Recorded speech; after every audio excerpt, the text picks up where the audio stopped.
আপনি যদি কোনো পীর বুজুর্গ অলি গাউস আবদালকে দেখেন, সে পীর বুজুর্গ অলি আউলিয়া দাবি করেছে, তার সামনে হাজার হাজার মুরিদ, আপনি তার দুই একটা কেরামতি দেখে, অলৌকিকতা দেখে, আপনি তার সামনে হাজার হাজার ভক্তবৃন্দ দেখে আপনি তার ভক্ত হয়ে যায়েন না।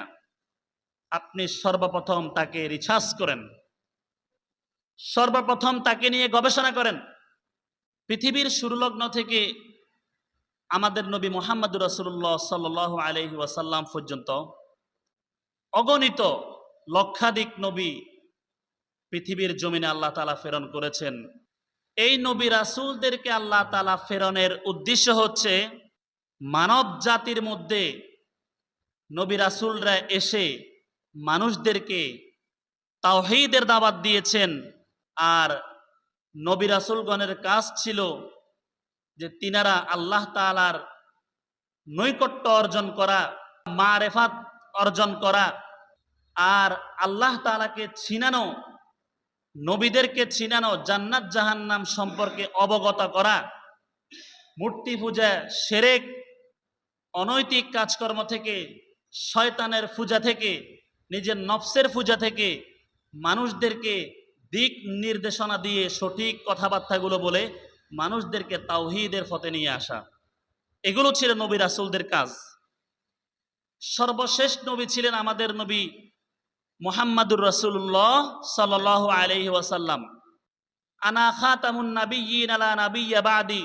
আমাদের নবী বলেছেন, আমি শেষ নবী, কিয়ামত পর্যন্ত আমার পরে আর কোন নবী আসবে না। এই যে নবীওয়ালা কাজ, নবীওয়ালা দায়িত্ব, মানুষদেরকে তাওহীদের পথে ডাকা, মানুষদেরকে এক আল্লাহর দিকে ডাকা, শিরক মুক্ত করা, মূর্তি পূজা থেকে বিরত করা, সঠিক পথ প্রদর্শনের জন্য যুগে যুগে নবীগণ এসেছেন, রাসূলগণ এসেছেন। কিন্তু নবী চলে যাওয়ার পরে আজ পর্যন্ত 1450 বছর হয়ে গেছে, ইভেন কিয়ামত পর্যন্ত আর কোন নবী আসবে না। এই যে নবীদের যে দায়িত্বটি ছিল মানুষদেরকে সঠিক পথ দেখানো, এই দায়িত্বটি কার উপর নবী অর্পণ করে গেছেন? নবীর উম্মতদের উপর এই দায়িত্ব আল্লাহর হাবিব সাল্লাল্লাহু আলাইহি ওয়াসাল্লাম অর্পণ করে গেছেন। আল উলামাউ ওয়ারাসাতুল আম্বিয়া। নবী বলেছেন, উলামায়ে কেরাম, দ্বীনের দায়ীগণ, তিনারাই হচ্ছেন নবীর ওয়ারিস এই দ্বীনের দাওয়াতের ক্ষেত্রে। ধন সম্পদের ওয়ারিস নয়, এলেমের ওয়ারিস, মানুষদেরকে হেদায়েতের জন্য, আল্লাহর দিকে ডাকার জন্য ওই নবীর যে দায়িত্ব, এই দায়িত্বের ওয়ারিস হচ্ছে আলেম ওলামাগণ। এরই পরিপ্রেক্ষিতে যুগে যুগে এই দ্বীনের কাজ আঞ্জাম দিতে গিয়ে আমরা যুগে যুগে অনেক অলি আউলিয়া, গাউস, কুতুব, পীর, মাশায়েখ তিনাদেরকে দেখেছি। দ্বীনের দাওয়াতটা কয়েক প্রকারে হয়ে থাকে। মসজিদের মুয়াজ্জিন আজানের মাধ্যমে দ্বীনের দাওয়াত দেয়, মসজিদের ইমাম নামাজ পড়ানোর মাধ্যমে দ্বীনের দাওয়াত দেয়, মসজিদের খতিব খুতবার মাধ্যমে, দ্বীনি আলোচনার মাধ্যমে সামাজিক বিষয়গুলো তুলে ধরে মানুষদেরকে সতর্ক করে দ্বীনের দাওয়াত দেয়। মাদ্রাসাগুলোর মধ্যে শিক্ষকরা কোরআন ও হাদিসের আলোচনার মাধ্যমে, ব্যাখ্যা বিশ্লেষণের মাধ্যমে ছাত্রদেরকে দ্বীনের দাওয়াত দেয়। ওয়াজ মাহফিলগুলো করা হয় দ্বীনের দাওয়াতের উদ্দেশ্যে, মানুষদেরকে সঠিক কথাগুলো বলার উদ্দেশ্যে। এভাবে এই দ্বীনের দাওয়াত দিতে গিয়ে কাহারো দ্বীনের দাওয়াতের বিষয়টি হয় ছোট আকারের, আর কাহারো দ্বীনের দাওয়াত দেওয়ার বিষয়টি হয় বড় আকারের। দ্বীনের দাওয়াত দিতে গিয়ে কেউ সারা দেশের মধ্যে প্রসিদ্ধ হয়ে যায়, দ্বীনের দাওয়াত দিতে গিয়ে কেউ সারা পৃথিবীর মধ্যে প্রসিদ্ধ হয়ে যায়।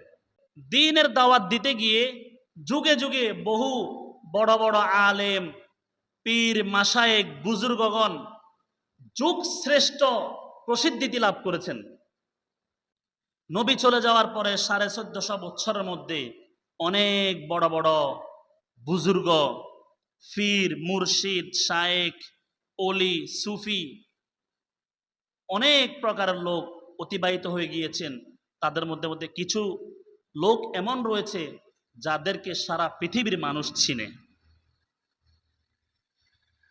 এই যে পীর, মাশায়েখ, মুর্শিদ, বুজুর্গ, অলি, সুফি, এগুলো প্রায় কাছাকাছি শব্দ।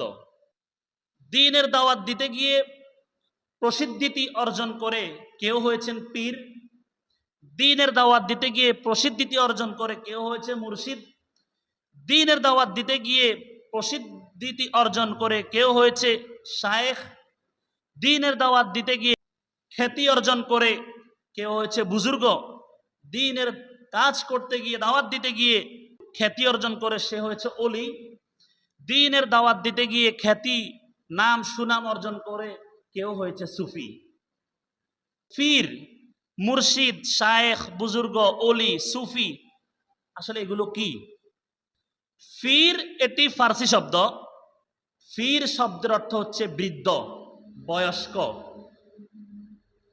আধ্যাত্মিক লাইনে গুরু, যিনি আধ্যাত্মিক লাইনে গবেষণা করে ধ্যান করে লম্বা সময় পার করেছে, তিনাকে বলা হয় পীর, আধ্যাত্মিক লাইনের গুরু। মুর্শিদ এটি আরবি শব্দ।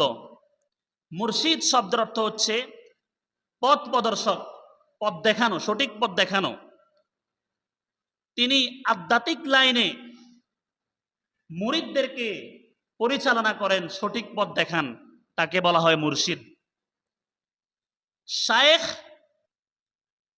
পীর এবং মুর্শিদের যেই অর্থ, শায়েখ এবং কি হজরত সেম শব্দের অর্থে এগুলো ব্যবহৃত হয়।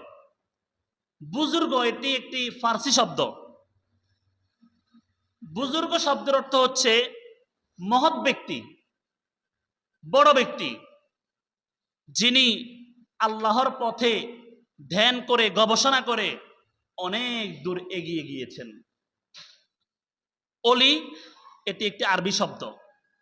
অলি শব্দের অর্থ হচ্ছে বন্ধু, যিনি আল্লাহ তাআলার মারেফাত অর্জন করে, আল্লাহ তাআলার ধ্যান করে, আল্লাহ তাআলার পথে, দ্বীনের পথে, দ্বীনের কাজে থেকে আল্লাহ তাআলার বন্ধুত্ব অর্জন করেছে। সুবহানাল্লাহ বলেন।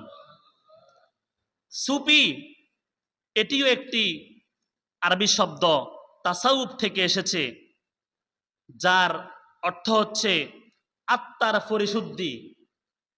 যে ধ্যান করে গবেষণা করে নিজের নফসের সাথে লড়াই করে, শয়তানের সাথে লড়াই করে নিজের আত্মাকে দুনিয়া বিমুখ করেছে, দুনিয়ার নাফাকি থেকে, দুনিয়ার খারাপি থেকে, শয়তানি থেকে নিজের নফসকে পরিশুদ্ধ করেছে, নিজের আত্মাকে শুদ্ধ করেছে, তাকে বলা হয় সুফি। তাকে কি বলে?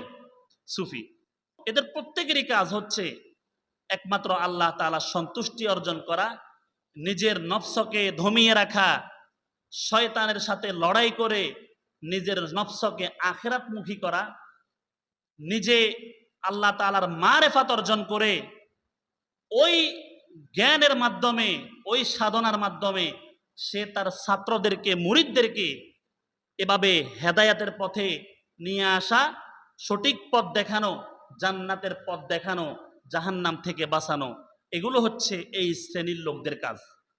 এই ক্ষেত্রে আরেকটি আলোচনার বিষয় হচ্ছে, এই যে আমি পীর, মুর্শিদ, শায়েখ, বুজুর্গ, অলি, সুফি ইনাদের আলোচনা করেছি, এদের মধ্য থেকে ইদানিং কিছু বন্ড পীর বাইর হয়েছে। ইদানিং কিছু বন্ড পীর বাইর হয়েছে।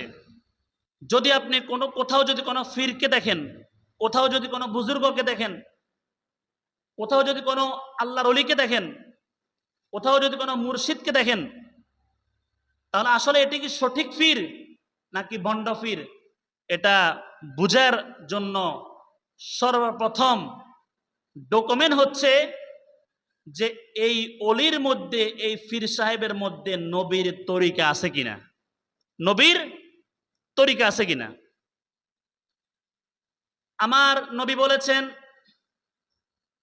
তোমরা মোচকে ছোট করো, দাড়িকে লম্বা করো যদি কোনো ফির দাবি করা, অলি দাবি করা, শায়েখ দাবি করা এমন কোন ব্যক্তিকে যদি আপনারা দেখেন তার মোছ বড় দাড়ি ছোট, তাহলে সে কখনোই হক্কানি ফির হতে পারে না। চুল রাখার জন্য আল্লাহ নবীর তরিকা রয়েছে, টুপি ব্যবহার করার জন্য বলেছে, আল্লাহ নবীর সুন্নতি জামা পরানোর জন্য বলছে। দাড়ি কিভাবে রাখবে আল্লাহ নবী শিক্ষা দিয়েছে, মোষ কিভাবে রাখবে আল্লাহ নবী শিক্ষা দিয়েছে, কিভাবে সঠিক পথে চলতে হবে, হালাল উপার্জন করে হালাল খেতে হবে, হারাম বর্জন করতে হবে, নিজেও হালালের উপর চলতে হবে, হারাম বর্জন করতে হবে, সুন্নতের উপর চলতে হবে, বেদাত বর্জন করতে হবে। আপনি যদি কোনো ফির বুজুর্গ অলি গাউস আবদালকে দেখেন, সে ফির বুজুর্গ অলি আউলিয়া দাবি করেছে, তার সামনে হাজার হাজার মুরিদ, আপনি তার দুই একটা কেরামতি দেখে, অলৌকিকতা দেখে, আপনি তার সামনে হাজার হাজার ভক্তবৃন্দ দেখে আপনি তার ভক্ত হয়ে যায়েন না। আপনি সর্বপ্রথম তাকে রিসার্চ করেন, সর্বপ্রথম তাকে নিয়ে গবেষণা করেন যে এর মধ্যে নবীর সুন্নতি টুপি আছে কিনা, এর মধ্যে নবীর সুন্নতি জামা আছে কিনা, এর মোছের দিকে তাকিয়ে দেখেন এর মোছ ঠিক আছে কিনা নবীর সুন্নত অনুযায়ী, নবীর সুন্নত অনুযায়ী এর দাড়ি ঠিক আছে কিনা, এর লেবাস আচার আচরণ কথাবার্তা কোরআন হাদিস ভিত্তিক কিনা, আপনি অ্যানালাইসিস করেন। এ শরীয়ত মোতাবেক চলে কিনা নাকি শরীয়ত বহির্ভূত চলে। যে আল্লাহ তাআলা কোরআনে কারীমের মধ্যে ইরশাদ করেন, ইন্নাল্লাহা লা ইয়াগফিরু আন ইউশরাকা বিহি ওয়া ইয়াগফিরু মা দুনা যালিকা লিমান ইয়াশা। আল্লাহ তাআলা কিয়ামতের ময়দানে বান্দার চাইলে তিনি সমস্ত গুনাহ মাফ করে দিবেন, কিন্তু শিরকের গুনাহ মাফ করবেন না। ওই বাবার দরবারে কোন শিরকের কর্মকাণ্ড হয় কিনা আপনাকে সেটা দেখতে হবে। সেজদা একমাত্র আমরা কার পায়ে দিব বলেন, কথা বলবেন। সেজদা একমাত্র আমরা কাকে দিব? পৃথিবীর আর কাউকে, আল্লাহ ছাড়া পৃথিবীর আর কাউকে সেজদা করা যাবে না।